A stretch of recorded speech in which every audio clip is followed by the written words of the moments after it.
Today we're gonna be making these dreamy, decadent, but super easy peanut butter chocolate chip cookies. They have the perfect amount of everything. They're basically foolproof, and I don't know if you can see, but there's the sparkle of giant flakes of sea salt on top, and it is making all of your cookie dreams come true. You gotta believe me on this. Okay, let's get started. First off, we're gonna sift the dry ingredients, starting with 2 1/4 cups or about 270 grams of all-purpose flour. There we go. It's close. 3/4 teaspoon of baking soda. I'm adding in 1/2 teaspoon of salt now, but we're gonna garnish this cookie with beautiful flakes of sea salt at the end, so you will get a nice salty finish. Sift it up and give it a quick whisk. Okay, now we can set that aside and get onto the butter and peanut butter and all that gooey goodness. Into the bowl of my stand mixer fitted with the paddle attachment, I'm adding in 1 cup, which is 2 sticks or about 230 grams of unsalted room temperature butter. In you go. Cream it up for like a few seconds. Now we're gonna add in 1.5 cups of smooth peanut butter, and I will give you some advice. Use the regular like supermarket brand. It has a lot of emulsifiers and other ingredients in there that'll make it a bit more stable. This is gonna be a little soupy, but it'll all work out, so don't worry. And by my measurements, 1.5 cups of peanut butter is about 260 grams. Okay, mix. I would eat this just like that, like with a spoon. That is some delicious business.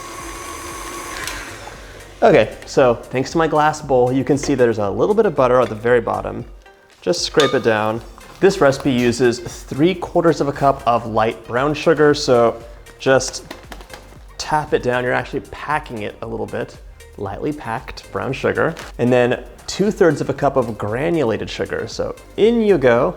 You might know this, the white sugar will make the cookie spread out more, and the brown sugar will make it a bit, cakier. No. Cakier. No one saw that. Mix it, it'll get a little bit lighter and fluffier. The peanut butter is weighing it down though. If you make peanut butter cookies, you know this already, but adding more peanut butter will increase the peanut butter flavor and also make them like just super crispy, like they're gonna dissolve in your mouth. Less peanut butter, clearly less the flavor, but the cookies will be a bit stronger too, less crumbly. Okay, let's take a look. A little bit lighter in color, a little creamier. Now we're gonna add in 2 teaspoons of vanilla extract, 1 large egg to start, mix it up, and then we'll add in the 2nd large egg. Gonna scrape the bowl down really quickly, and then we can add our dry ingredients in, and this cookie's almost ready to eat. Now, add your dry ingredients in. You can do it all at once. Just a little bit. Mix on low until you're confident bad things won't happen. Okay, look at that. Now it's a dough. But what could make this even better? How about some chocolate chips? I'm adding 1.5 cups of semi-sweet chocolate chips in. If you want to use milk chocolate, that's on you. I will have the dark. Gonna mix this for like a few seconds and then fold it in by hand.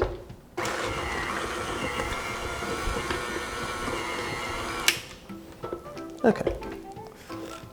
Oh my, this smells so good. In fact, let's take a little test.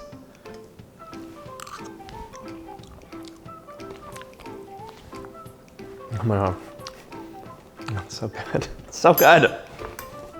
Oh, okay. This will be delicious, and I'll be right back with a swap out that I made yesterday. All right, back with my chilled dough, and I'm using a regular sized ice cream scoop. I'll measure it out in a second in grams in case you're a Virgo like me and you like things to be exact. Just scoop out the chilled dough, pop it out, and then we have about 50 grams. Look at this. Where are my chocolate chips? They're all hiding inside, but don't worry. We're gonna fix it and make it look really cute. Just continue. You wanna space them out. They will be spreading, so I like to do kind of rows of 2 or 3. So these cookies are a mixed bunch. Some of them are covered in chocolate, some of them have almost none. I want them to be uniform and look really pretty, so pop in a couple of chocolate chips to the top, maybe like 3 to 4, and just put them in different orientations. You can press a few in. The main thing is that you're gonna have some of the chocolate that's fully exposed and not covered with any batter, so it'll look nice and glossy once they bake. And no one ever said too much chocolate, right? These cookies are looking way better, but for my final blogger trick, I'm gonna use some Malden sea salt. I'm not getting paid for this at all, so don't worry, it's not sponsored. But this salt is bananas. It has huge crystals in it, which look beautiful on all sorts of dishes. Look at that salt crystal. It's like a giant roof shingle that's in this bag, and the science teacher in me loves seeing the crystalline structure. It's a pyramid.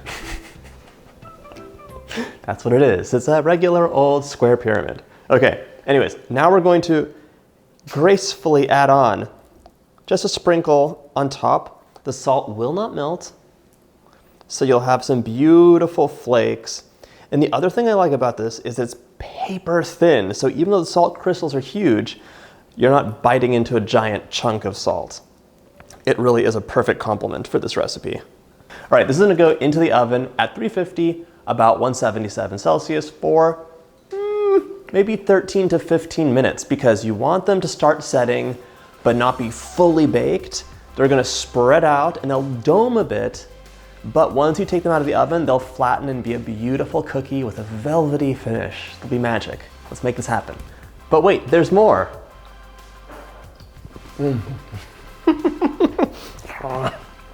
I told you that if you use more peanut butter, you get more flavor, but it doesn't have the structure, so it's a trade-off. These are delicious, but they will start falling apart, especially if you just hit them with a heat gun right before this shot, because you wanted the chocolate to look extra glossy in the close-up. If you like this video, check out my #2 by a hair, it used to be #1, favorite cookie, chocolate chip, so delicious and good. And if you want the classic, chewy chocolate chips over here, those are really like a crowd pleaser, but these guys are #1. If you like my videos, don't forget to hit that like button and subscribe, and happy baking.